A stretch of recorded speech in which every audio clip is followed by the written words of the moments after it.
Les anciens Égyptiens se sont donné beaucoup de mal pour s'assurer que les esprits de leurs défunts rois seraient protégés pour l'éternité. Dans les profondeurs de la terre, les pharaons étaient enterrés avec tous leurs trésors. Depuis cette dernière demeure, ils devaient voyager en paix jusqu'au monde suivant. Les Égyptiens croyaient que quiconque aurait tenté d'interrompre leur parcours serait victime d'une malédiction mortelle. La malédiction de Toutankhamon est légendaire. Un pharaon, mort depuis plus de 3000 ans, a été réveillé par des archéologues. Irrité par cette intrusion, le pharaon prend sa revanche en sortant de son tombeau pour ébranler les vies humaines. Le monde voit avec peur les dépouilles du corps ressurgir. C'est une histoire de mort, de destruction, de magie et de mystère. Et jusqu'à ce jour, la malédiction du pharaon reste inexpliquée.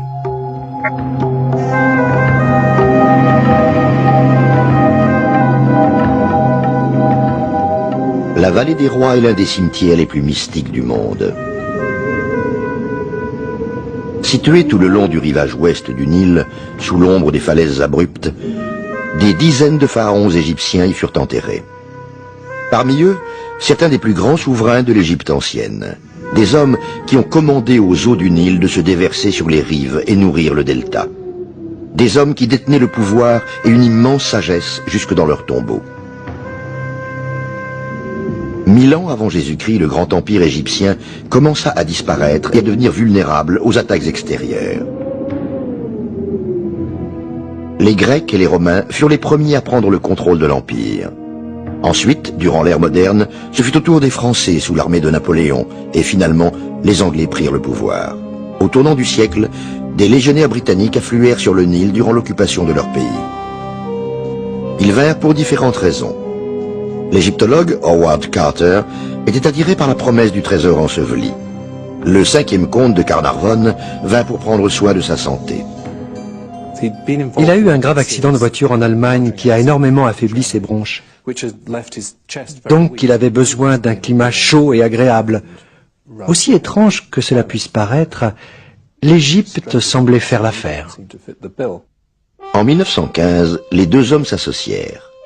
Carnarvon demanda une autorisation et s'engagea à entreprendre d'immenses fouilles, tandis que Carter acceptait d'être le fer de lance de ce projet. À cette époque, on croyait que toutes les tombes des pharaons de la vallée des rois avaient déjà été localisées. Pillés par des anciens voleurs de tombeaux, les trésors se sont envolés depuis longtemps. Seuls quelques vestiges ont été laissés de côté. Certains d'entre eux convainquirent Carter qu'il y avait au moins une autre tombe à découvrir. La tombe du roi Toutankhamon, un petit pharaon qui dirigea l'Égypte il y a plus de 3000 ans. Si son corps n'a pas été retrouvé, il doit encore être dans la tombe. Donc il y a encore une chance pour que la tombe soit intacte. Et la notion de trouver une tombe intacte a visiblement été un grand espoir pour tout le monde. Carter dirigea une équipe de plus de 100 hommes pour la fouille méthodique du sol de la vallée. Après 6 ans de dur labeur, les fouilles n'ont rien donné. Le comte Carnarvon voulait abandonner l'affaire. Carter plaida en faveur du projet pour une saison supplémentaire. Les fouilles reprirent le 1er novembre 1922. Durant la matinée du 4 novembre, un porteur d'eau cherchant une place élevée pour poser son seau s'écroula accidentellement. Les hommes fouillèrent chaque parcelle de terre et de cailloux, l'une après l'autre, jusqu'à ce qu'ils soient bloqués par une porte plâtrée et scellée. Lorsqu'il trouva cette porte et vit qu'il y avait du plâtre et des seaux de nécropole, Carter était sûr qu'il venait de trouver la tombe royale. Après des années de travail, je me suis senti aux portes de ce qui allait être une splendide découverte. Tout. Nous savions qu'on pouvait tout découvrir derrière ce passage. Carter déterra le passage et ordonna aux hommes de veiller sur le tombeau. Les fouilles devaient attendre le comte Carnarvon. Carter envoya un télégramme au château d'Highclere en Angleterre. Carter a insinué que le tombeau était intact par le biais de son fameux télégramme adressé au comte Carnarvon. De là où nous nous trouvions, il n'avait aucune preuve réelle. Il a compté sur son intuition. Et je pense qu'il voulait faire venir Carnarvon en Égypte le plus rapidement possible. Et c'était le meilleur moyen pour le faire déplacer. Le 23 novembre, le comte Carnarvon arriva à Luxor avec sa fille, Lady Evelyn Herbert. Sans perdre plus de temps, l'équipe des fouilles recommença son travail. Une fois de plus, les hommes extirpèrent la terre et exposèrent la porte scellée. Carter examina les sceaux et à sa grande consternation constata que les scellés avaient été rompus. Le tombeau avait été pillé. Carter appuya calmement sur les portes. Derrière la première porte se trouvait un autre passage, silencieux et sombre. Ses murs abritaient les secrets des siècles passés. Un mètre plus loin, une deuxième porte, celle-là scellée. Les mains tremblantes, Carter creusa un passage dans la porte et entra. Au début, je ne voyais rien. L'air qui s'échappait de la pièce faisait vaciller la flamme des bougies. Ensuite, lorsque mes yeux s'habituèrent à la lumière, les détails de la pièce apparurent lentement derrière le nuage de fumée. Des animaux étranges, des statues, de l'or. L'or brillait partout.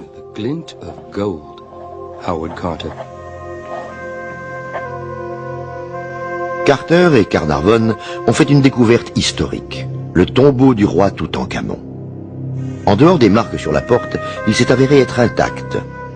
Peut-être que cette découverte peut résoudre le mystère de ce roi. Qui était-il et pourquoi mourut-il si jeune?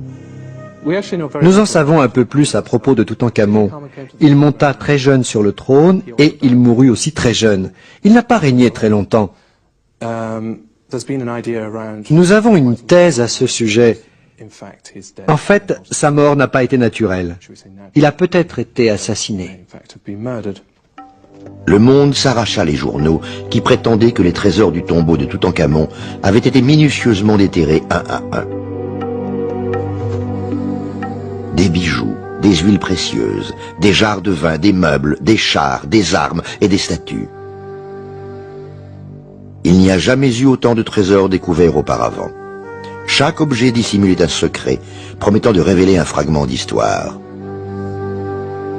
Parmi les plus fascinants objets découverts par Carter et Carnarvon, deux imposantes silhouettes gardaient les portes de l'antichambre. C'est sur le dos de l'une des statues que Carter dit avoir trouvé le premier de la série des avertissements. Le message était menaçant. Je suis celui qui refoule les voleurs de la tombe grâce aux flammes du désert. Je suis le protecteur du tombeau de Toutankhamon. D'après ce qu'on dit, Carter n'aurait pas cru au pouvoir de la malédiction du pharaon. Mais sachant que la majorité de ses ouvriers y croyaient, il leur cacha et le travail continua. Il nous a fallu 7 semaines pour déblayer cette antichambre. Et merci, mon Dieu, nous terminèrent les travaux sans subir aucune sorte de tragédie. Le 17 février 1923, l'équipe se préparait à casser les scellés de la deuxième chambre.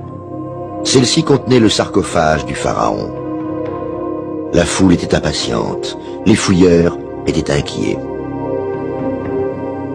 Le plus important pour Carter, Carnarvon et sa fille furent la découverte la nuit suivante, lors de leur exploration secrète, que la tombe n'avait jamais été visitée.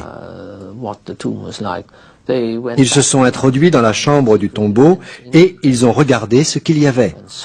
Ils ont pu alors constater que le tombeau était complètement intact. Plusieurs personnes ont pensé qu'il était déplacé de la part du trio de rentrer dans la chambre dans le noir et sans escorte. Effectivement, cet acte marque un point crucial dans la malédiction. Une succession de choses étranges allait se dérouler. Un cobra se glissa dans le château de Carter, au bord du Nil. Il se faufila dans la cage à oiseaux et l'étrangla. Ce n'était pas un bon présage. Selon les anciens textes égyptiens, le cobra est le protecteur du pharaon. La légende affirme qu'il attaque et qu'il pique ses ennemis. Ceux qui croyaient au mauvais présage étaient persuadés que Carter et son équipe avaient des problèmes. Fouler un sol sacré attisait le pouvoir destructeur du pharaon. Carter minimisa cet incident, car son équipe et lui avaient des années de travail devant eux. Cataloguant et préservant les objets rares, il poussa son équipe à continuer. En février 1923, Carter prépara l'ouverture de la chambre du tombeau. Les journalistes sont venus dans la vallée pour couvrir l'événement. Les touristes firent le voyage, afin d'être les premiers témoins des fouilles. Des dirigeants de haut rang louèrent les 2 premières rangées de sièges. Au milieu de cette excitation, le comte Carnarvon se moqua du public enthousiaste perché sur ses chaises, regardant comme s'il se préparait à donner un concert dans le tombeau. L'un des journalistes, Arthur Weigall, un célèbre égyptologue, fut surpris par le commentaire irrévérencieux de Carnarvon. Mon grand-père, qui a été impliqué dans l'ouverture d'autres tombes dans la vallée des rois, a toujours vénéré et respecté les esprits. Il a toujours été affecté par le marché économique créé pour l'ouverture des tombes datant de 3000 ans. Il était très conscient du fait qu'il découvrait un espace-temps mystérieux et si lointain. Et je pense qu'il devait y aller humblement, ce que ne semblait pas faire Carnarvon.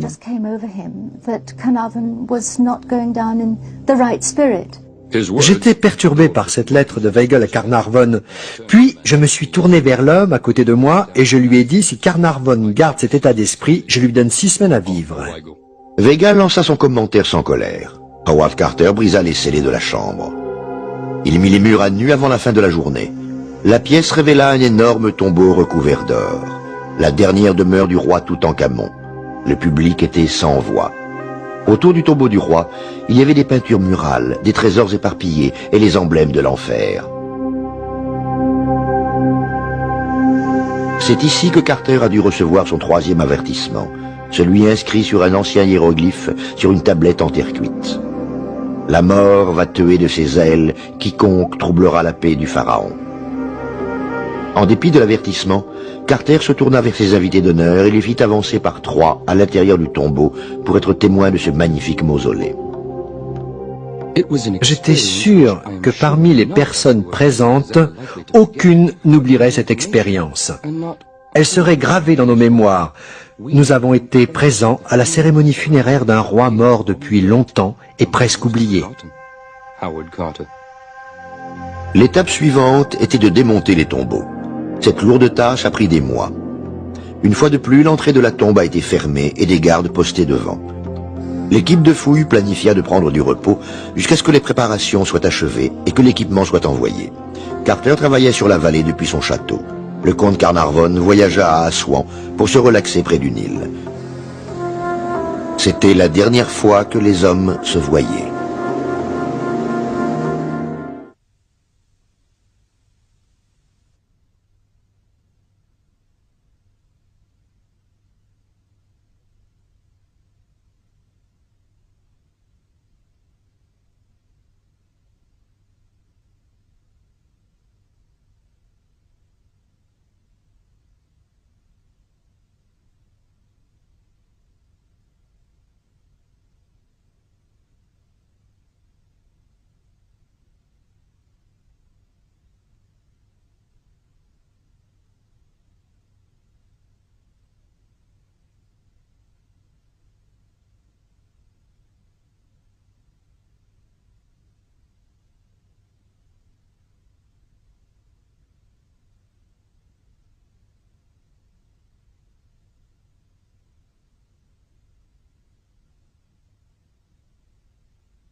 À l'arrivée du printemps, en 1923, les ouvriers ont nettoyé l'une des deux pièces du tombeau de Toutankhamon. Au milieu des trésors, Carter avait découvert deux anciens messages qui lui avertissaient d'abandonner le tombeau. La tristement célèbre malédiction du pharaon était en marche. Maintenant, c'était un poison à combattre. Le comte Carnarvon se relaxait quelques heures au sud de la vallée des rois en attendant les conclusions des ouvriers. Mais ses vacances prirent une tournure alarmante. Mon grand-père se rasait à l'ancienne. En se rasant, il s'est coupé là où un moustique l'avait piqué, sur la joue, et ça s'est infecté. Il devint soudainement très malade. Au moment où il rejoignait le Caire, sa nuque était enflée et il avait de la fièvre. Par la suite, il contracta une pneumonie. Les docteurs furent incapables de le soigner. Sa femme et son fils vinrent en Égypte pour être à ses côtés. Le comte Carnarvon mourut le 5 avril 1923. Il avait 57 ans. Après tout le travail qu'il a fait, c'est triste qu'il n'ait pas vu le meilleur du tombeau ainsi que toutes ses richesses. La mort du comte Carnarvon était enveloppée de mystère. Pas uniquement parce qu'il était devenu malade et qu'il mourut les jours suivants, mais sa mort coïncidait avec deux événements particuliers. Selon les témoignages, au moment précis de sa mort, le chien de sa famille au château de Highclere cria et mourut. Toutes les lumières de la ville du Caire vacillèrent et s'éteignirent. Ils ne se sont jamais demandé pourquoi les lumières du Caire se sont éteintes.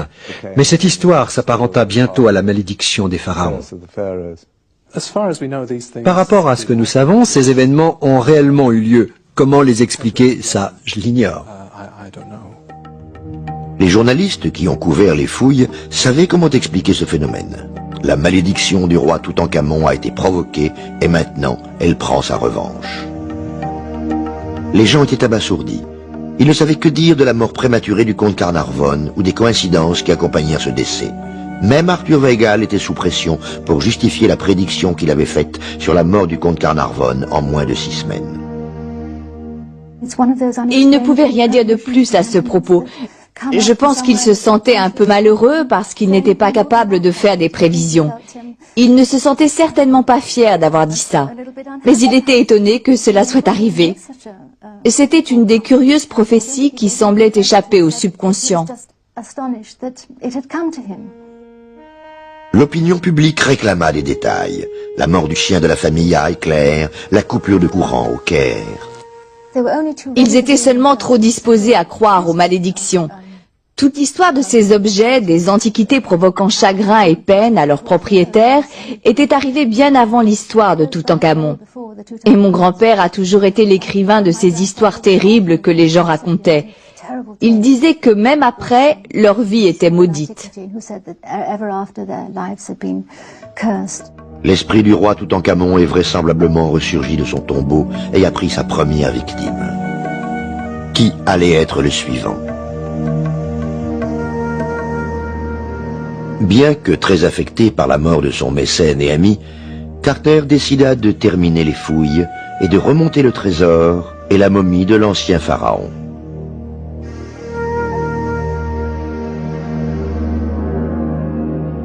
Beaucoup de gens estimèrent qu'il était regrettable de déranger les morts.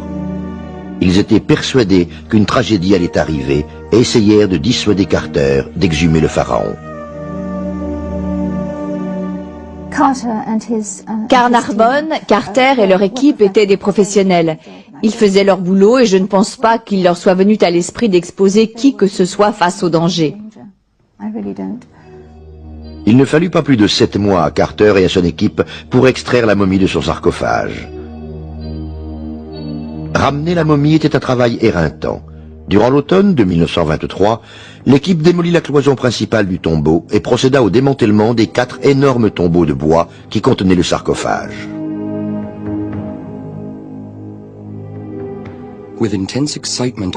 Avec une grande excitation, j'ai retiré les verrous des dernières portes. Elles se sont doucement ouvertes et dedans, se trouvait un immense sarcophage jaune, avec le couvercle solidement fixé. Ce qui était spécialement saisissant, c'étaient les mains tendues d'une déesse sculptée au pied du sarcophage comme pour repousser un intrus. Si Carter avait tenu compte des avertissements, il aurait interprété cela comme la 4e et dernière menace. Mais Carter n'y croyait pas. Il était sur le point de découvrir l'un des plus grands mystères de tous les temps. En recueillant le corps d'un pharaon de 3000 ans, il pourrait dévoiler les secrets des anciennes croyances de la vie après la mort. Dans sa précipitation, il a fait une série d'erreurs et des violations fatidiques.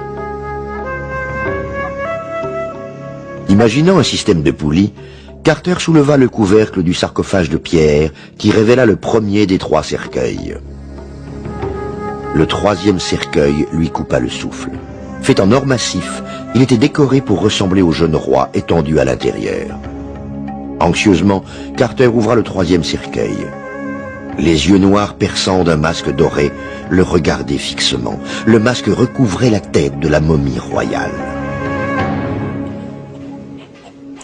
Plus de 3000 ans se sont écoulés depuis que les yeux de cet homme fixaient le vide dans ce cercueil d'or. À l'intérieur se trouve tout ce qui reste du jeune pharaon.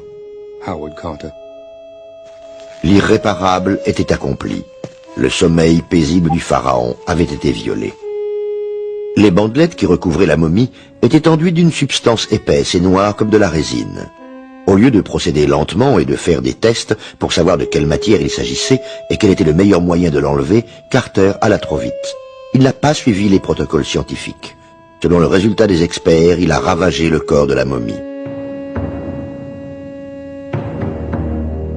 Dans un premier temps, Carter exposa la momie au soleil caniculaire d'Égypte, provoquant la dégradation des bandelettes. Puis, le docteur Douglas Derry et Carter, pour effectuer l'autopsie, ont décidé de couper le corps du pharaon au lieu de le laisser intact. Apparemment, leur première priorité, au lieu de préserver le corps, était d'atteindre les objets précieux qui étaient dissimulés dans les bandelettes recouvrant la momie. Selon les rapports écrits par Derry, il semble qu'il n'ait pas craint d'extirper les membres et de couper le corps jusqu'au tronc. Beaucoup de personnes considèrent cette investigation comme étant à la base du sacrilège et ils estiment que le roi n'aurait pas dû être dérangé. Mais laisser les pilleurs de tombes vider les sarcophages alors que ceux-ci sont intacts, ce n'est pas une solution non plus. Pour procéder à la séparation du masque et de la momie, Carter et Derry ont utilisé des couteaux brûlants. Ils ont démembré la momie en la divisant en 3 parties et en laissant des grands trous béants entre les articulations. Au bout du compte, le corps de la momie fut détruit. Ces détails ont été cachés au grand public. Donc le fait que Derry découvrit une marque sur la joue gauche de la momie le fut aussi. La momie de Toutankhamon, lorsqu'elle a été examinée par Douglas Derry, paraissait présenter une blessure d'origine ulcéreuse, je pense, sur la joue, juste devant le lobe de l'oreille. Les gens disent que cette blessure était au même endroit que la piqûre de Carnarvon. C'était un signe, une caractéristique particulière. Une caractéristique particulière que des gens ont citée comme une preuve supplémentaire de la malédiction.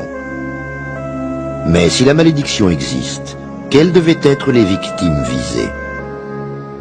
Dans l'année qui suivit la découverte initiale du pharaon Toutankhamon, beaucoup d'hommes mêlés aux fouilles trouvèrent la mort. Arthur Mace, le bras droit de Carter, celui qui l'a aidé à ouvrir la tombe et qui a arraché les derniers blocs de mur pour rentrer dans le tombeau principal, se plaignit d'épuisement progressif. Un jour, en avril de l'année 1928, il tombe mystérieusement dans un profond coma et meurt. Le roi américain des chemins de fer, George J. Gould, décida de visiter l'Égypte après la mort de son vieil ami Lord Carnarvon. Le matin où Carter l'emmena au tombeau, il fut foudroyé par la fièvre et mourut le jour même.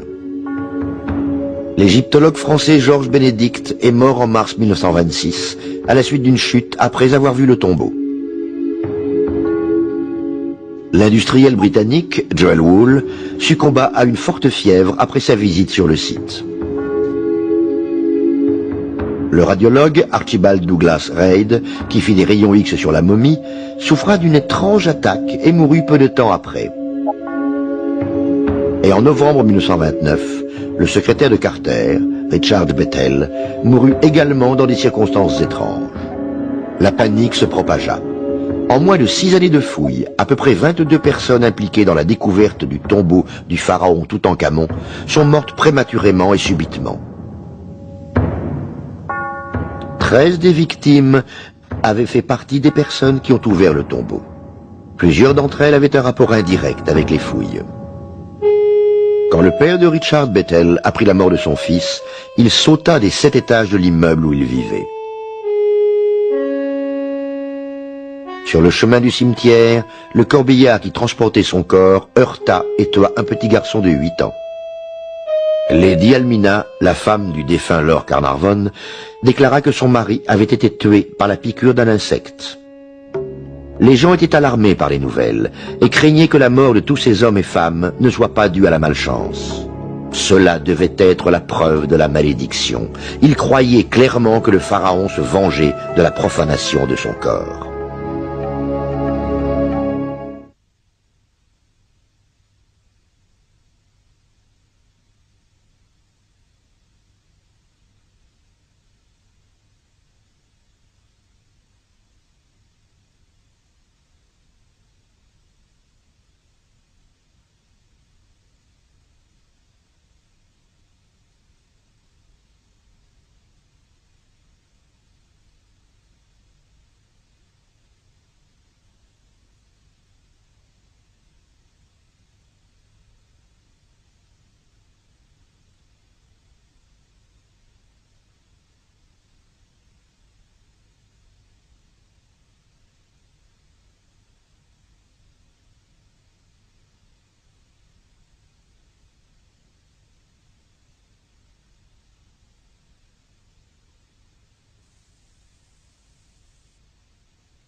En 1930, 7 ans après l'ouverture du tombeau du pharaon Toutankhamon, 22 personnes associées à cette découverte étaient mortes. Pendant un moment, l'histoire de ces morts hanta les fouilles. Mais beaucoup de travail restait encore à accomplir. La nécessité de cataloguer et de préserver les milliers d'objets représentait un travail long et fastidieux. Des collègues ont remarqué que Howard Carter paraissait malade et faible. Bien qu'il déclarât avoir des difficultés à prendre des décisions et qu'il souffrait de perte de mémoire, sa place dans l'histoire était déjà assurée et il serait toujours inscrit dans la mémoire comme l'un des plus célèbres archéologues de tous les temps. Les grands trésors qu'il a découverts seraient bientôt transférés dans le musée du Caire où ils seraient exposés en permanence. Après les autopsies aux rayons X qu'il a subies, le corps du pharaon Toutankhamon a été réassemblé et remis dans sa tombe dans la vallée des rois. Après plusieurs années, la malédiction s'estompa. 3 décades plus tard, à la fin des années 60, le musée du Caire et les autorités égyptiennes ont commencé à planifier une exposition des trésors à travers le monde. Parmi ces merveilles, ce qui intéressait les gens, c'était l'attirance de la magie, le secret, les diffamations, etc. L'histoire de cette malédiction n'a jamais été oubliée et recommença à faire parler d'elle. Les mystères du pharaon Toutankhamon commencèrent à ressurgir. Ils accompagnèrent l'exposition à travers le monde. En 1966, le gouvernement égyptien accepta d'exposer les trésors à Paris. Le directeur des Antiquités, Mohamed Ibrahim, rêva qu'il courrait un grave danger si les trésors quittaient l'Égypte. Il implora un changement de décision. En quittant la dernière réunion avec les autorités, heurté par une voiture, il est mort dans les 2 jours. 6 ans plus tard, en 1972, son successeur, le docteur Gamal Menhez, mourut à l'âge de 52 ans. Le jour même, le masque d'or du pharaon Toutankhamon était emballé afin d'être expédié à Londres. Le même jour, le président des entrepreneurs qui organisait l'exposition au musée britannique de Londres mourut soudainement. Toutes les personnes qui travaillaient à cette exposition avaient pour ordre de se taire à propos de cet incident. Nous savions qu'un grand nombre de visiteurs allaient venir et qu'il y avait une grande probabilité que durant les 9 mois d'exposition, quelqu'un pouvait se tuer en tombant dans les galeries. Les rumeurs concernant la malédiction étaient bien présentes. Même si le corps du pharaon a été replacé dans sa tombe, plusieurs personnes ont conclu que le pharaon ne serait pas en paix tandis que ses possessions paraderaient à travers la planète. Il pensait que son voyage dans l'au-delà avait été interrompu. Les anciens Égyptiens croyaient en la vie après la mort. Les paysans pouvaient s'attendre à une simple existence dans l'au-delà. Les pharaons étaient supposés rejoindre le dieu des paradis, le dieu Soleil. Avec l'aide de la magie, le pharaon était capable de négocier son chemin à travers le monde souterrain, dominant les esprits du diable et les forces hostiles qui gardaient les 12 portes de la nuit. Des grands prêtres et des magiciens prirent grand soin de préserver le corps du pharaon et s'assurèrent qu'il était entouré des objets nécessaires à son périlleux voyage. Chaque objet correspondait à un but précis. Plusieurs de ces objets comportaient des inscriptions mystiques. La tombe de Toutankhamon est remplie d'inscriptions. Presque tous les objets comportent un écrit spécifique. Plusieurs de ces inscriptions sont des incantations magiques pour protéger le roi. Sur une amulette trouvée dans les bandelettes qui recouvrent la momie est inscrite « Sors de cette défaillance dans laquelle tu te trouves. Tu vas vaincre tout le mal qui a été fait à ton encontre. » Le masque d'or porté par le pharaon Toutankhamon était orné d'images du cobra divin, une déesse protectrice. Les Égyptiens croyaient qu'elle crachait du feu sur les ennemis du pharaon. Dans tout ce qu'on trouve, il peut y avoir des choses symboliques. Cela ne veut pas dire que tout est symbole. Mais on peut différencier le symbolisme dans la plupart des éléments, spécialement dans les objets décoratifs et les bijoux. Les amulettes, par exemple, sont toujours emblématiques. La magie et le symbolisme étaient fondamentaux pour les anciennes croyances. Mais est-ce que cette croyance en la magie prouve l'existence de la malédiction ? Dans le langage des Égyptiens, les malédictions étaient populaires bien avant la découverte du tombeau du pharaon Toutankhamon. Les tablettes avertissent que son existence a été découverte à plus d'une occasion. L'un des avertissements les plus clairs a été trouvé dans l'antichambre de la pyramide. L'esprit de la mort va tordre le cou aux pilleurs de tombes de la même façon qu'à une oie. Les égyptologues disent que les preuves que les malédictions aient été placées dans des tombes appartenant à des individus existent, mais insistent aussi sur le fait qu'il n'y a pas de preuves concernant la malédiction du pharaon. Certaines inscriptions de l'Égypte ancienne vont dans ce sens, ce qui laisse à penser que les malédictions étaient faites pour mettre en garde les éventuels pilleurs de tombeaux. Celles-ci n'étaient pas habituelles. En fait, une malédiction se trouvait dans chaque tombe égyptienne. Depuis bien longtemps, des inscriptions existaient dans les tombes de l'ancien royaume. Le visiteur était prié de ne pas endommager le tombeau et d'offrir des présents à la personne décédée. S'il lui arrivait d'endommager la tombe, il pourrait être victime de sérieuses mésaventures. Mais aucun texte de ce genre n'existe dans la tombe du roi Toutankhamon. Ces arguments ont un peu dissuadé les gens. Mais beaucoup pensent qu'il serait possible qu'une malédiction existe et qu'elle aurait été formulée par les anciens prêtres. Pour en être convaincu, il n'y a qu'à compter les morts.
Les rumeurs concernant la malédiction du pharaon ont circulé dans le monde entier depuis la découverte de la tombe du pharaon Toutankhamon en 1922.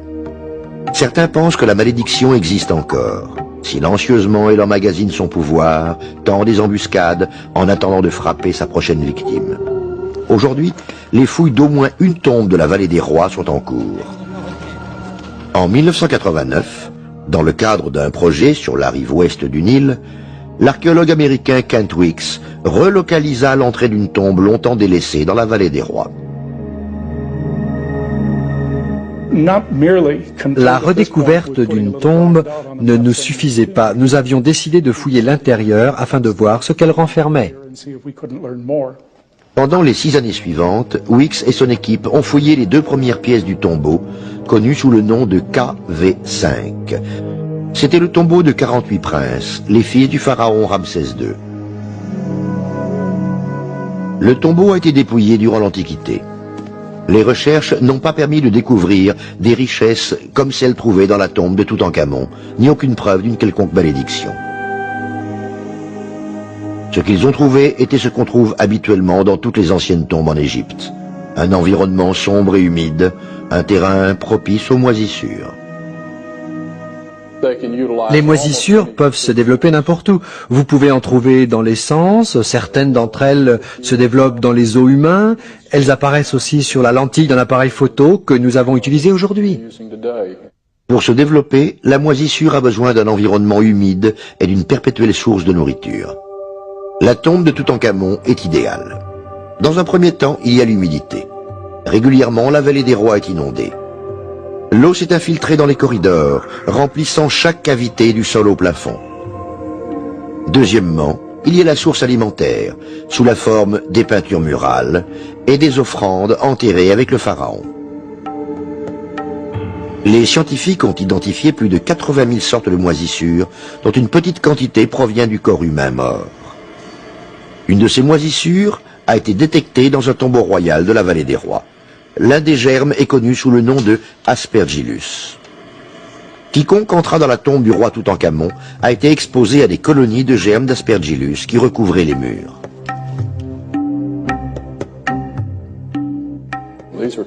Ce germe est composé de spores minuscules qui rentrent facilement dans les poumons.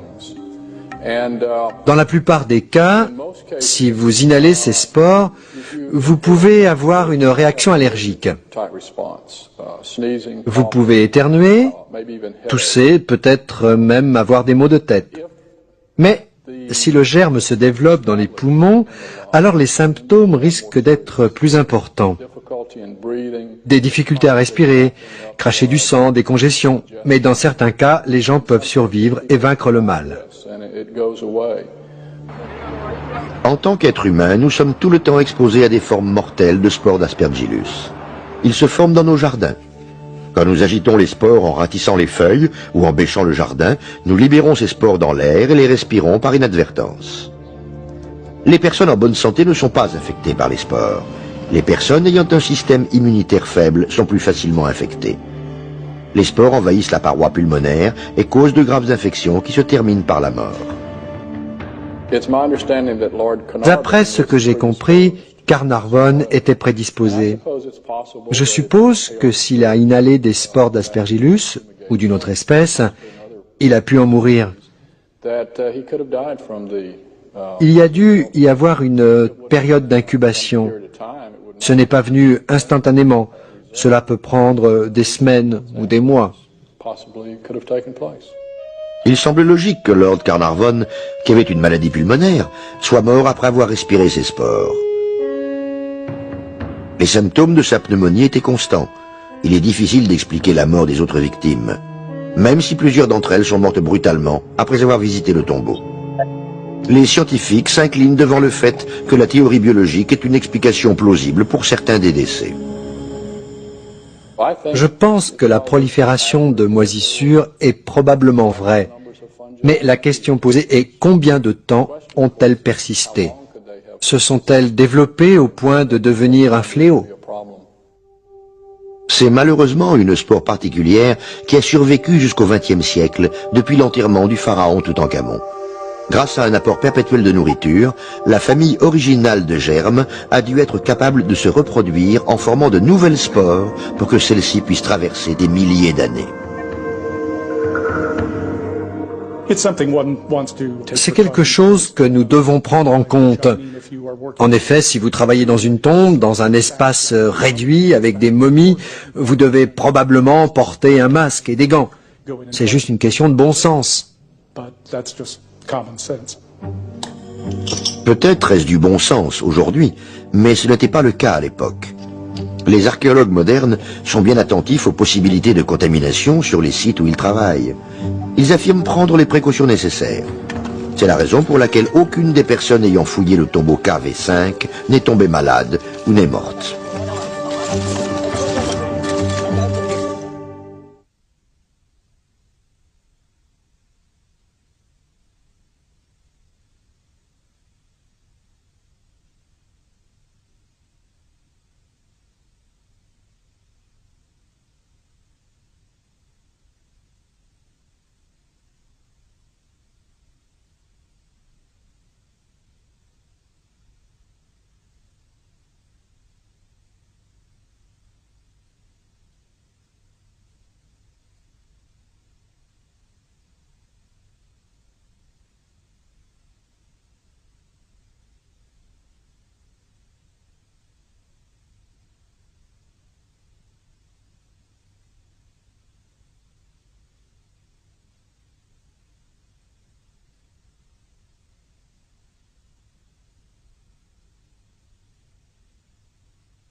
Durant des années avant la découverte du tombeau de Toutankhamon, les histoires sur les malédictions des momies étaient connues aux USA et en Europe de l'Ouest. Lorsque le Titanic prit la mer lors de son premier voyage en 1912, en plus des 2200 passagers et du fret commercial, le vaisseau transportait une momie égyptienne. Pour son voyage à travers l'Atlantique, la momie était bien rangée dans une caisse en bois derrière le pont de commandement. Les survivants interrogés ont déclaré que le capitaine Edward G. Smith, marin hors pair, se comportait bizarrement. Il fit route vers une mystérieuse direction à une vitesse alarmante. Lorsque le 15 avril, le Titanic entra en collision avec l'iceberg, il attendit jusqu'à la dernière minute avant de déclarer le plan d'évacuation. Qu'arrivait-il à ce capitaine expérimenté pendant l'accomplissement de toutes ces erreurs? Certains pensent qu'il a été victime de la malédiction de la momie. D'autres disent qu'il a été infecté par des bactéries cachées dans les bandelettes de la momie.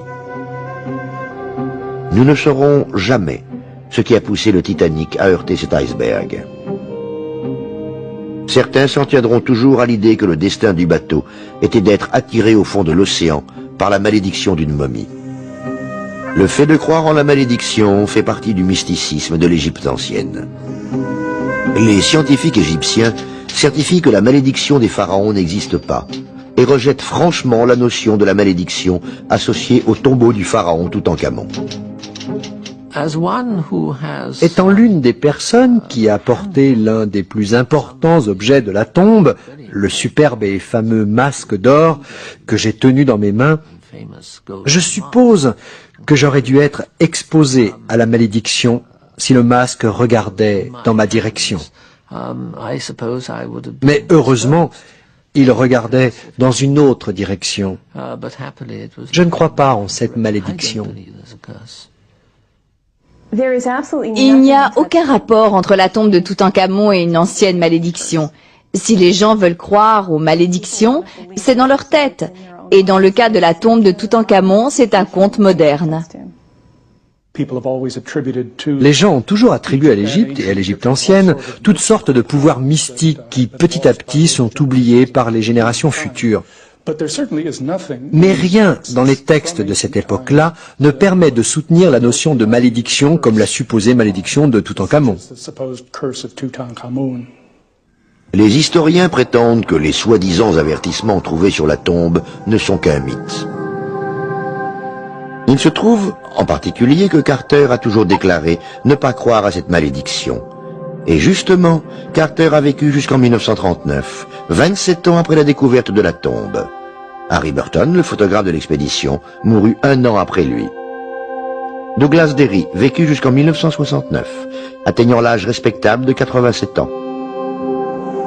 Si la malédiction avait fait ce qu'elle prétendait, ces 3 hommes auraient vaincu sa colère.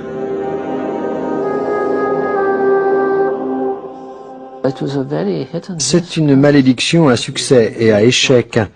Si le travail avait été fait proprement, elle n'aurait pas eu cet impact. Mais les gens veulent croire que ça s'est passé. Nous vivons dans une époque crédule où le monde est prêt à saisir toute chose liée au surnaturel, sûrement parce qu'ils veulent apporter un autre attrait au passé.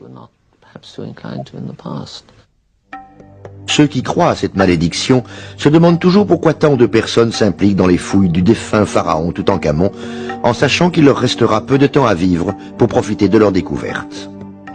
La plupart des gens que l'on a dit mourir suite à la légende de la tombe de Toutankhamon étaient des personnes âgées. Il n'existe donc aucun aspect insolite dans le fait que ces personnes soient mortes dans les 10 ans suivant l'ouverture de la tombe.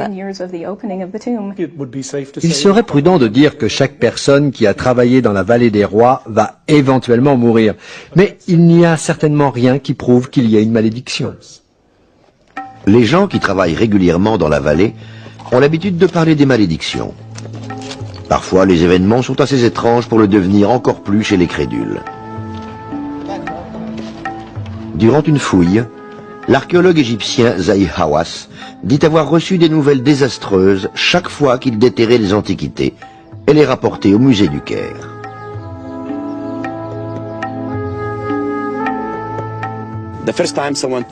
La première fois, j'ai appris que mon oncle était mort. L'année suivante, c'était ma tante qui venait de mourir. Et la troisième année, le même jour, quand j'allais en direction des monuments, mon cousin décède. Vous faites immédiatement la relation avec la malédiction et les gens le pensent. Mais c'est accidentel. Cela arrive parfois, mais ça n'a rien à voir avec les monuments. Au fil des ans, les égyptologues se sont mis d'accord. Les morts sont dus, disent-ils, à un âge avancé ou à une mauvaise hygiène de vie. Lord Carnarvon, la première victime, avait une mauvaise santé. Il était donc incapable de guérir d'une pneumonie. C'était un sujet tabou. Nous étions, ma sœur et moi, conviés à ne jamais aborder ce sujet. Je suis sûr qu'il y avait une malédiction, mais en même temps, je pense qu'elle n'a pas affecté mon grand-père. En sachant ce que nous savons aujourd'hui, d'où vient la notion de malédiction et pourquoi prend-elle des proportions mythiques? Beaucoup de gens disent que c'est le public qui veut simplement croire en la magie et au mystère d'une ancienne culture. D'autres pensent que tout a commencé avec le reporter Arthur Weigel et sa prédiction de la mort de Lord Carnarvon dans les 6 semaines. D'autres encore disent que la presse l'a alimenté, contrariée par l'exclusivité donnée aux Times de Londres par les archéologues. Et certains disent aussi que c'est Howard Carter lui-même qui a entretenu cette légende. Peu importe les intentions de Carter, le pharaon Toutankhamon sera toujours enveloppé du mystère et de la mythologie de sa malédiction. Même si nous avons ces trésors, nous ne savons guère plus sur le pharaon qu'avant la découverte de sa tombe, et sans doute nous n'en saurons jamais plus. Personne ne peut expliquer pourquoi il est monté sur le trône aussi jeune et pourquoi il est mort peu de temps après. La seule chose dont nous sommes sûrs, c'est qu'en 1922, après 3000 ans de sommeil profond, son repos a été interrompu, ses trésors ont été emportés et son corps démembré. Peut-être que l'une des raisons qui nous fascine dans la soi-disant malédiction du pharaon est ce sentiment de culpabilité à profaner la mort. Je suis sûr que c'est une bonne raison. Nous sommes des êtres passionnés. Nous ne pouvons pas arrêter cette fascination. Mais je pense que quelque part, très loin, nous sommes conscients de cette culpabilité. C'est la culpabilité de l'homme qui alimente l'histoire de la malédiction, ou bien le besoin de croire en la crainte et la terreur des anciens pouvoirs? Espérons-nous inconsciemment que le pharaon Toutankhamon peut nous parler de sa tombe, que nous sommes toujours connectés à sa sagesse et à son autorité? Cependant, nous avons glané les connaissances de sa vie à partir de ses possessions. C'est l'esprit du pharaon Toutankhamon et le mystère qui entoure sa tombe qui nous hantera toujours et restera inexpliqué.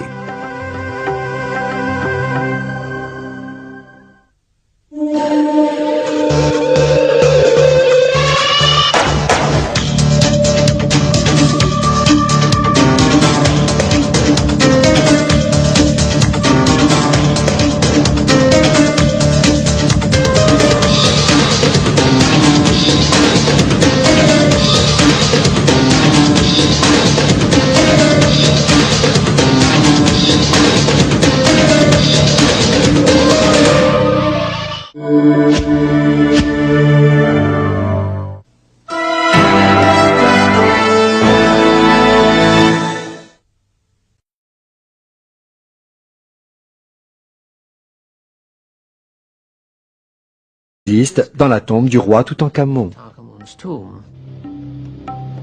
Ces arguments ont un peu dissuadé les gens, mais beaucoup pensent qu'il serait possible qu'une malédiction existe et qu'elle aurait été formulée par les anciens prêtres. Pour en être convaincu, il n'y a qu'à compter les morts.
Les rumeurs concernant la malédiction du pharaon ont circulé dans le monde entier depuis la découverte de la tombe du pharaon Toutankhamon en 1922. Certains pensent que la malédiction existe encore. Silencieusement, elle emmagasine son pouvoir, tend des embuscades en attendant de frapper sa prochaine victime. Aujourd'hui, les fouilles d'au moins une tombe de la vallée des rois sont en cours. En 1989, dans le cadre d'un projet sur la rive ouest du Nil, l'archéologue américain Kent Weeks relocalisa l'entrée d'une tombe longtemps délaissée dans la vallée des rois. La redécouverte d'une tombe ne nous suffisait pas. Nous avions décidé de fouiller l'intérieur afin de voir ce qu'elle renfermait. Pendant les 6 années suivantes, Weeks et son équipe ont fouillé les 2 premières pièces du tombeau, connu sous le nom de KV5. C'était le tombeau de 48 princes, les fils du pharaon Ramsès II. Le tombeau a été dépouillé durant l'Antiquité. Les recherches n'ont pas permis de découvrir des richesses comme celles trouvées dans la tombe de Toutankhamon, ni aucune preuve d'une quelconque malédiction. Ce qu'ils ont trouvé était ce qu'on trouve habituellement dans toutes les anciennes tombes en Égypte. Un environnement sombre et humide, un terrain propice aux moisissures. Les moisissures peuvent se développer n'importe où. Vous pouvez en trouver dans l'essence, certaines d'entre elles se développent dans les os humains, elles apparaissent aussi sur la lentille d'un appareil photo que nous avons utilisé aujourd'hui. Pour se développer, la moisissure a besoin d'un environnement humide et d'une perpétuelle source de nourriture. La tombe de Toutankhamon est idéale. Dans un premier temps, il y a l'humidité. Régulièrement, la vallée des rois est inondée. L'eau s'est infiltrée dans les corridors, remplissant chaque cavité du sol au plafond. Deuxièmement, il y a la source alimentaire, sous la forme des peintures murales et des offrandes enterrées avec le pharaon. Les scientifiques ont identifié plus de 80 000 sortes de moisissures, dont une petite quantité provient du corps humain mort. Une de ces moisissures a été détectée dans un tombeau royal de la vallée des rois. L'un des germes est... Les gens disent que cette blessure était au même endroit que la piqûre de Carnarvon. C'était un signe, une caractéristique particulière. Une caractéristique particulière que des gens ont citée comme une preuve supplémentaire de la malédiction. Mais si la malédiction existe, quelles devaient être les victimes visées? Dans l'année qui suivit la découverte initiale du pharaon Toutankhamon, beaucoup d'hommes mêlés aux fouilles trouvèrent la mort. Arthur Mace, le bras droit de Carter, celui qui l'a aidé à ouvrir la tombe et qui a arraché les derniers blocs de mur pour rentrer dans le tombeau principal, se plaignit d'épuisement progressif. Un jour, en avril de l'année 1928, il tombe mystérieusement dans un profond coma et meurt. Le roi américain des chemins de fer, George J. Gould, décida de visiter l'Égypte après la mort de son vieil ami Lord Carnarvon.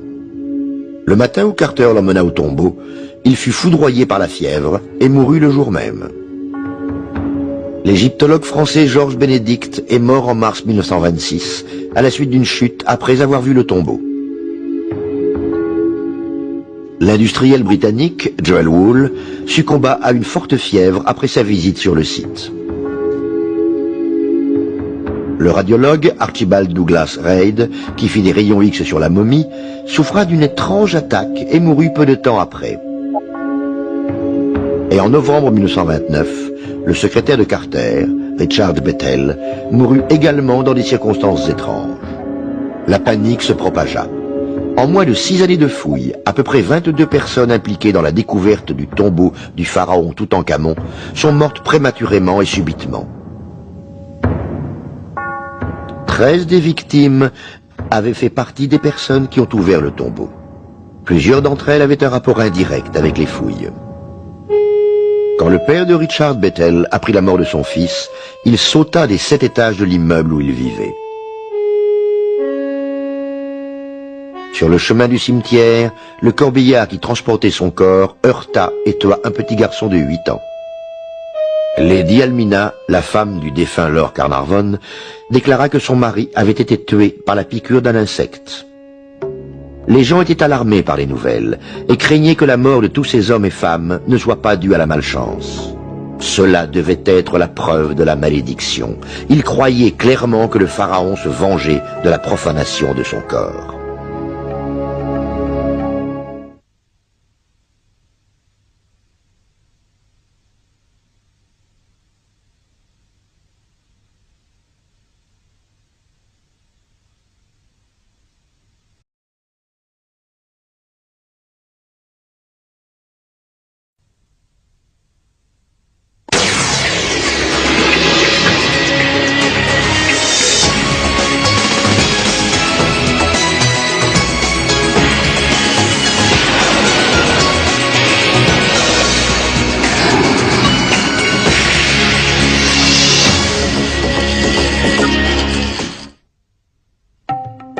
Les anciens Égyptiens se sont donné beaucoup de mal pour s'assurer que les esprits de leurs défunts rois seraient protégés pour l'éternité.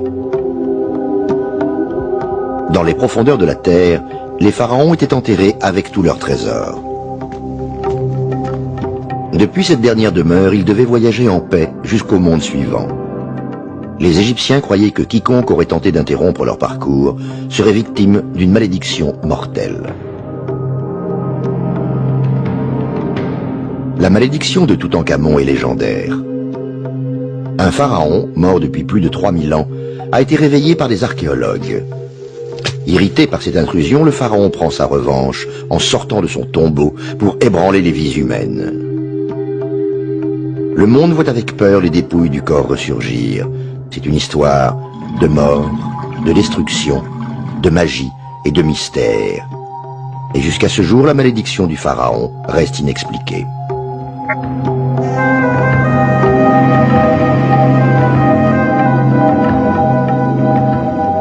La vallée des rois est l'un des cimetières les plus mystiques du monde. Située tout le long du rivage ouest du Nil, sous l'ombre des falaises abruptes, des dizaines de pharaons égyptiens y furent enterrés. Parmi eux, certains des plus grands souverains de l'Égypte ancienne. Des hommes qui ont commandé aux eaux du Nil de se déverser sur les rives et nourrir le delta.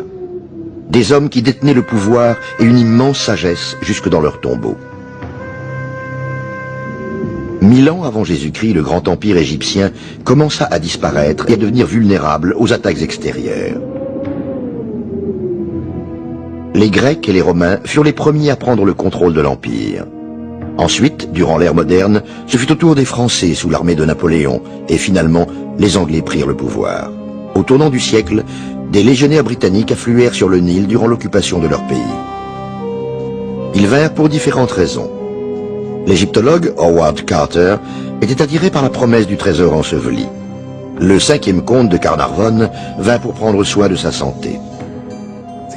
Il a eu un grave accident de voiture en Allemagne qui a énormément affaibli ses bronches. Donc il avait besoin d'un climat chaud et agréable. Aussi étrange que cela puisse paraître, l'Égypte semblait faire l'affaire. Il n'y a jamais eu autant de trésors découverts auparavant. Chaque objet dissimulait un secret, promettant de révéler un fragment d'histoire. Parmi les plus fascinants objets découverts par Carter et Carnarvon, 2 imposantes silhouettes gardaient les portes de l'antichambre. C'est sur le dos de l'une des statues que Carter dit avoir trouvé le premier de la série des avertissements. Le message était menaçant. Je suis celui qui refoule les voleurs de la tombe grâce aux flammes du désert. Je suis le protecteur du tombeau de Toutankhamon. D'après ce qu'on dit, Carter n'aurait pas cru au pouvoir de la malédiction du pharaon. Mais sachant que la majorité de ses ouvriers y croyaient, il leur cacha et le travail continua. Il nous a fallu 7 semaines pour déblayer cette antichambre. Et merci, mon Dieu, nous terminèrent les travaux sans subir aucune sorte de tragédie. Le 17 février 1923, l'équipe se préparait à casser les scellés de la 2e chambre. Celle-ci contenait le sarcophage du pharaon. La foule était impatiente. Les fouilleurs étaient inquiets. Le plus important pour Carter, Carnarvon et sa fille furent la découverte la nuit suivante, lors de leur exploration secrète, que la tombe n'avait jamais été visitée. Ils se sont introduits dans la chambre du tombeau et ils ont regardé ce qu'il y avait. Ils ont pu alors constater que le tombeau était complètement intact. Plusieurs personnes ont pensé qu'il était déplacé de la part du trio de rentrer dans la chambre dans le noir et sans escorte. Effectivement, cet acte marque un point crucial dans la malédiction. Une succession de choses étranges allait se dérouler. Un cobra se glissa dans le château de Carter, au bord du Nil. Il se faufila dans la cage à oiseaux et l'étrangla. Ce n'était pas un bon présage. Selon les anciens textes égyptiens, le cobra est le protecteur du pharaon. La légende affirme qu'il attaque et qu'il pique ses ennemis. Ceux qui croyaient au mauvais présage étaient persuadés que Carter et son équipe avaient des problèmes. Fouler un sol sacré attisait le pouvoir destructeur du pharaon. Carter minimisa cet incident, car son équipe et lui avaient des années de travail devant eux. Cataloguant et préservant les objets rares, il poussa son équipe à continuer. En février 1923, Carter prépara l'ouverture de la chambre du tombeau. Les journalistes sont venus dans la vallée pour couvrir l'événement. Les touristes firent le voyage, afin d'être les premiers témoins des fouilles. Des dirigeants de haut rang louèrent les 2 premières rangées de sièges. Au milieu de cette excitation, le comte Carnarvon se moqua du public enthousiaste perché sur ses chaises. La momie était enduite d'une substance épaisse et noire comme de la résine. Au lieu de procéder lentement et de faire des tests pour savoir de quelle matière il s'agissait et quel était le meilleur moyen de l'enlever, Carter alla trop vite. Il n'a pas suivi les protocoles scientifiques. Selon le résultat des experts, il a ravagé le corps de la momie. Dans un premier temps, Carter exposa la momie au soleil caniculaire d'Égypte, provoquant la dégradation des bandelettes. Puis, le docteur Douglas Derry et Carter, pour effectuer l'autopsie, ont décidé de couper le corps du pharaon au lieu de le laisser intact. Apparemment, leur première priorité, au lieu de préserver le corps, était d'atteindre les objets précieux qui étaient dissimulés dans les bandelettes recouvrant la momie. Selon les rapports écrits par Derry, il semble qu'il n'ait pas craint d'extirper les membres et de couper le corps jusqu'au tronc. Beaucoup de personnes considèrent cette investigation comme étant à la base du sacrilège et ils estiment que le roi n'aurait pas dû être dérangé. Mais laisser les pilleurs de tombes vider les sarcophages alors que ceux-ci sont intacts, ce n'est pas une solution non plus. Pour procéder à la séparation du masque et de la momie, Carter et Derry ont utilisé des couteaux brûlants. Ils ont démembré la momie en la divisant en 3 parties et en laissant des grands trous béants entre les articulations. Au bout du compte, le corps de la momie fut détruit. Ces détails ont été cachés au grand public. Donc le fait que Derry découvrit une marque sur la joue gauche de la momie le fut aussi. La momie de Toutankhamon, lorsqu'elle a été examinée par Douglas Derry, paraissait présenter une blessure d'origine ulcéreuse, je pense, sur la joue, juste devant le lobe de l'oreille. Les gens disent que cette blessure était au même endroit que la piqûre de Carnarvon. C'était un signe, une caractéristique particulière. Une caractéristique particulière que des gens ont citée comme une preuve supplémentaire de la malédiction. Mais si la malédiction existe, quelles devaient être les victimes visées? Dans l'année qui suivit la découverte initiale du pharaon Toutankhamon, beaucoup d'hommes mêlés aux fouilles trouvèrent la mort. Arthur Mace, le bras droit de Carter, celui qui l'a aidé à ouvrir la tombe et qui a arraché les derniers blocs de mur pour rentrer dans le tombeau principal, se plaignit d'épuisement progressif. Un jour, en avril de l'année 1928, il tombe mystérieusement dans un profond coma et meurt. Le roi américain des chemins de fer, George J. Gould, décida de visiter l'Égypte après la mort de son vieil ami Lord Carnarvon. Le matin où Carter l'emmena au tombeau, il fut foudroyé par la fièvre et mourut le jour même. Les gens affirment qu'il attaque et qu'il pique ses ennemis. Ceux qui croyaient au mauvais présage étaient persuadés que Carter et son équipe avaient des problèmes. Fouler un sol sacré attisait le pouvoir destructeur du pharaon. Carter minimisa cet incident, car son équipe et lui avaient des années de travail devant eux. Cataloguant et préservant les objets rares, il poussa son équipe à continuer. En février 1923, Carter prépara l'ouverture de la chambre du tombeau. Les journalistes sont venus dans la vallée pour couvrir l'événement. Les touristes firent le voyage, afin d'être les premiers témoins des fouilles. Des dirigeants de haut rang louèrent les 2 premières rangées de sièges. Au milieu de cette excitation, le comte Carnarvon se moqua du public enthousiaste perché sur ses chaises, regardant comme s'il se préparait à donner un concert dans le tombeau. L'un des journalistes, Arthur Weigall, un célèbre égyptologue, fut surpris par le commentaire irrévérencieux de Carnarvon. Mon grand-père, qui a été impliqué dans l'ouverture d'autres tombes dans la vallée des rois, a toujours vénéré et respecté les esprits. Il a toujours été affecté par le marché économique créé pour l'ouverture des tombes datant de 3000 ans. Il était très conscient du fait qu'il découvrait un espace-temps mystérieux et si lointain. Et je pense qu'il devait y aller humblement, ce que ne semblait pas faire Carnarvon.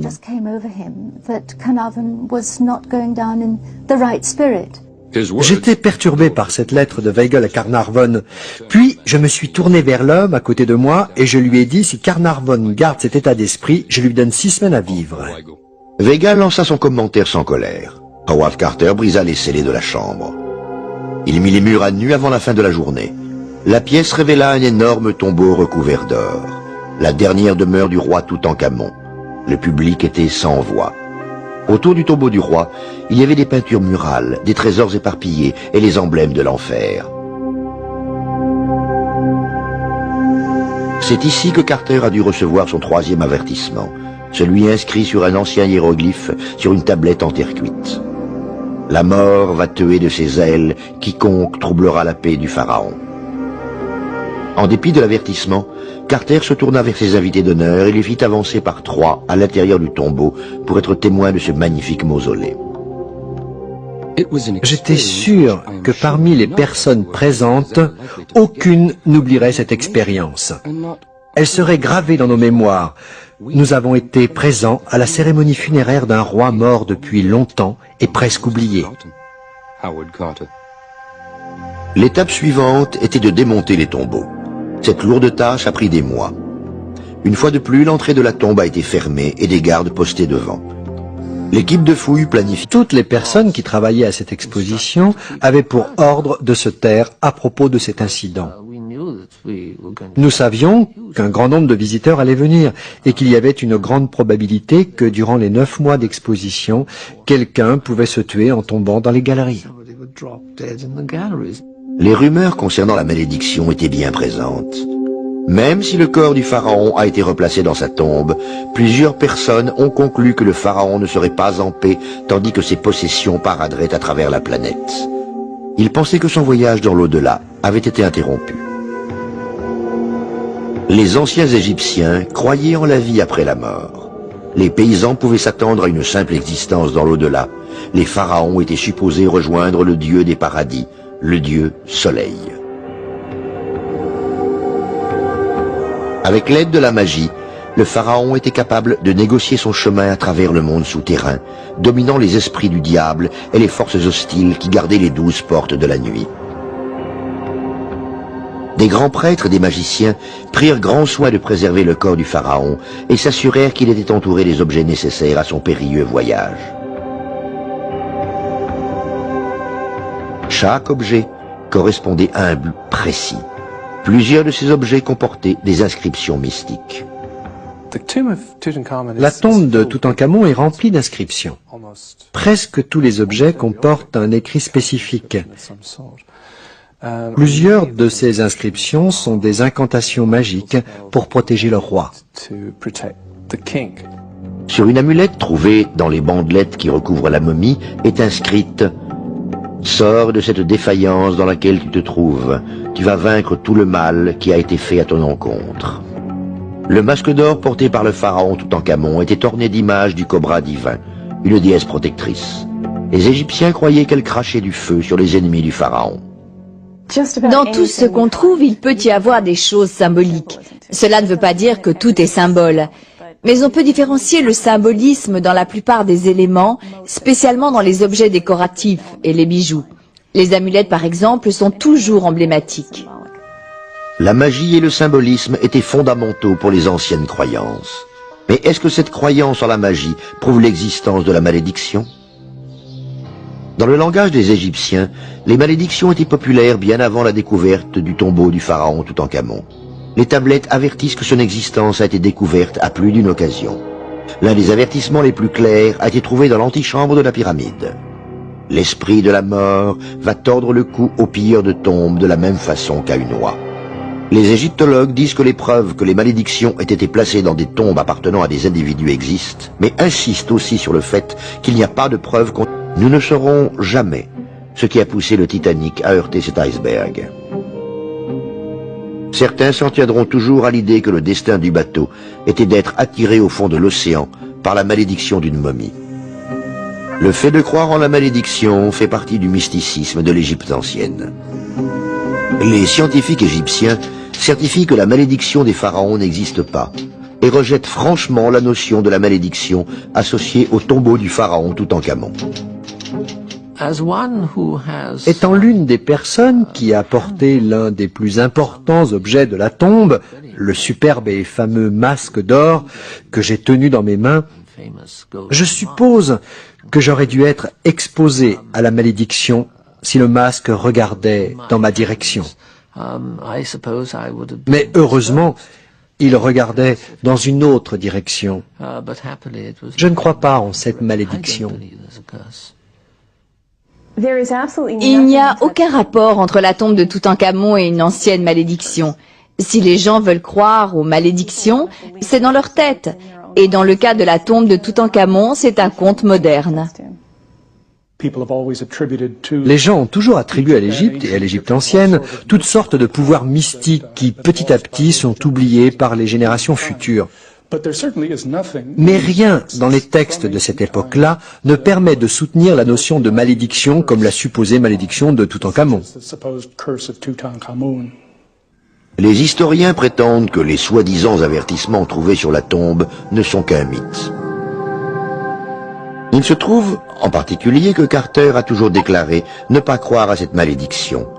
Et justement, Carter a vécu jusqu'en 1939, 27 ans après la découverte de la tombe. Harry Burton, le photographe de l'expédition, mourut un an après lui. Douglas Derry vécut jusqu'en 1969, atteignant l'âge respectable de 87 ans. Si la malédiction avait fait ce qu'elle prétendait, ces trois hommes auraient vaincu sa colère.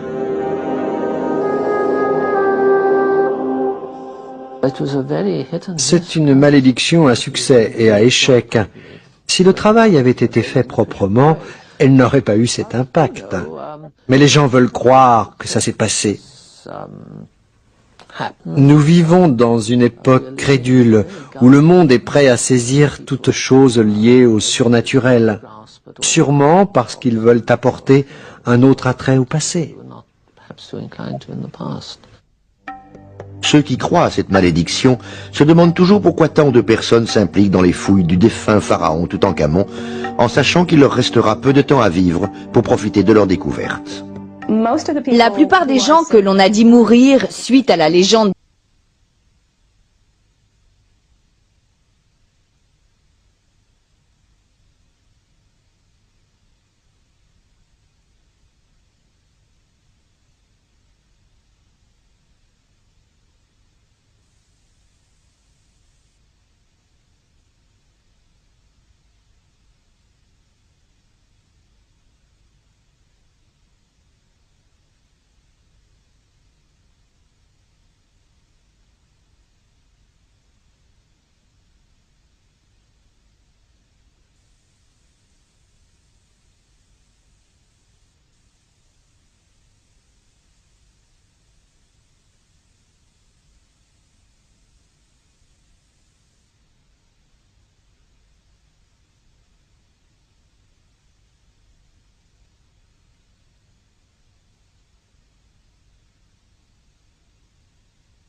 En 1930, 7 ans après l'ouverture du tombeau du pharaon Toutankhamon, 22 personnes associées à cette découverte étaient mortes. Pendant un moment, l'histoire de ces morts hanta les fouilles.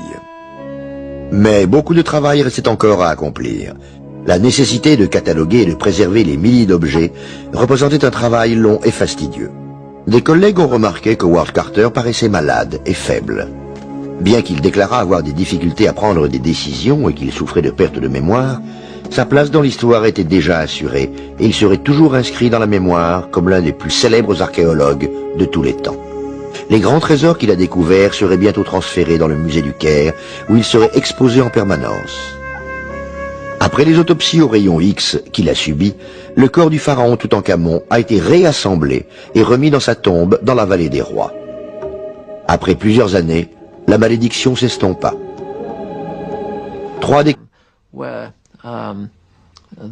Le visiteur était prié de ne pas endommager le tombeau et d'offrir des présents à la personne décédée.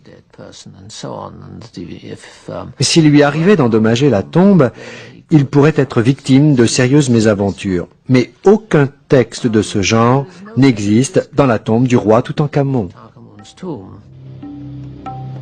Ces arguments ont un peu dissuadé les gens. Mais beaucoup pensent qu'il serait possible qu'une malédiction existe et qu'elle aurait été formulée par les anciens prêtres. Pour en être convaincu, il n'y a qu'à compter les morts.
Être expédié à Londres. Le même jour, le président des entrepreneurs qui organisait l'exposition au musée britannique de Londres mourut soudainement. Toutes les personnes qui travaillaient à cette exposition avaient pour ordre de se taire à propos de cet incident. Nous savions qu'un grand nombre de visiteurs allaient venir et qu'il y avait une grande probabilité que durant les 9 mois d'exposition, quelqu'un pouvait se tuer en tombant dans les galeries. Les rumeurs concernant la malédiction étaient bien présentes. Même si le corps du pharaon a été replacé dans sa tombe, plusieurs personnes ont conclu que le pharaon ne serait pas en paix tandis que ses possessions paraderaient à travers la planète. Ils pensaient que son voyage dans l'au-delà avait été interrompu. Les anciens Égyptiens croyaient en la vie après la mort. Les paysans pouvaient s'attendre à une simple existence dans l'au-delà. Les pharaons étaient supposés rejoindre le dieu des paradis, le dieu Soleil. Avec l'aide de la magie, le pharaon était capable de négocier son chemin à travers le monde souterrain, dominant les esprits du diable et les forces hostiles qui gardaient les 12 portes de la nuit. Des grands prêtres et des magiciens prirent grand soin de préserver le corps du pharaon et s'assurèrent qu'il était entouré des objets nécessaires à son périlleux voyage. Chaque objet correspondait à un but précis. Plusieurs de ces objets comportaient des inscriptions mystiques. La tombe de Toutankhamon est remplie d'inscriptions. Presque tous les objets comportent un écrit spécifique. Plusieurs de ces inscriptions sont des incantations magiques pour protéger le roi. Sur une amulette trouvée dans les bandelettes qui recouvrent la momie est inscrite « Sors de cette défaillance dans laquelle tu te trouves. Tu vas vaincre tout le mal qui a été fait à ton encontre. » Le masque d'or porté par le pharaon Toutankhamon était orné d'images du cobra divin, une déesse protectrice. Les Égyptiens croyaient qu'elle crachait du feu sur les ennemis du pharaon. Dans tout ce qu'on trouve, il peut y avoir des choses symboliques. Cela ne veut pas dire que tout est symbole. Mais on peut différencier le symbolisme dans la plupart des éléments, spécialement dans les objets décoratifs et les bijoux. Les amulettes, par exemple, sont toujours emblématiques. La magie et le symbolisme étaient fondamentaux pour les anciennes croyances. Mais est-ce que cette croyance en la magie prouve l'existence de la malédiction ? Dans le langage des Égyptiens, les malédictions étaient populaires bien avant la découverte du tombeau du pharaon Toutankhamon. Les tablettes avertissent que son existence a été découverte à plus d'une occasion. L'un des avertissements les plus clairs a été trouvé dans l'antichambre de la pyramide. L'esprit de la mort va tordre... En 1930, 7 ans après l'ouverture du tombeau du pharaon Toutankhamon, 22 personnes associées à cette découverte étaient mortes. Pendant un moment, l'histoire de ces morts hanta les fouilles. Mais beaucoup de travail restait encore à accomplir. La nécessité de cataloguer et de préserver les milliers d'objets représentait un travail long et fastidieux. Des collègues ont remarqué que Howard Carter paraissait malade et faible. Bien qu'il déclarât avoir des difficultés à prendre des décisions et qu'il souffrait de perte de mémoire, sa place dans l'histoire était déjà assurée et il serait toujours inscrit dans la mémoire comme l'un des plus célèbres archéologues de tous les temps. Les grands trésors qu'il a découverts seraient bientôt transférés dans le musée du Caire, où ils seraient exposés en permanence. Après les autopsies au rayon X qu'il a subies, le corps du pharaon Toutankhamon a été réassemblé et remis dans sa tombe dans la vallée des rois. Après plusieurs années, la malédiction s'estompa. 3 décades plus tard, à la fin des années 60, le musée du Caire et les autorités égyptiennes ont commencé à planifier une exposition des trésors à travers le monde. Parmi ces merveilles, ce qui intéressait les gens, c'était l'attirance de la magie, le secret, les diffamations, etc. L'histoire de cette malédiction n'a jamais été oubliée et recommença à faire parler d'elle. Les mystères du pharaon Toutankhamon commencèrent à ressurgir. Ils accompagnèrent l'exposition à travers le monde. En 1966, le gouvernement égyptien accepta d'exposer les trésors à Paris.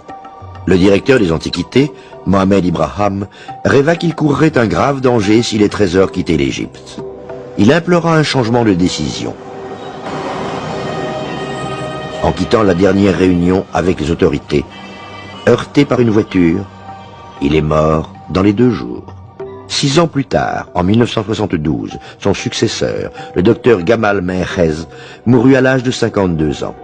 Le jour même, le masque d'or du pharaon Toutankhamon était emballé afin d'être expédié à Londres.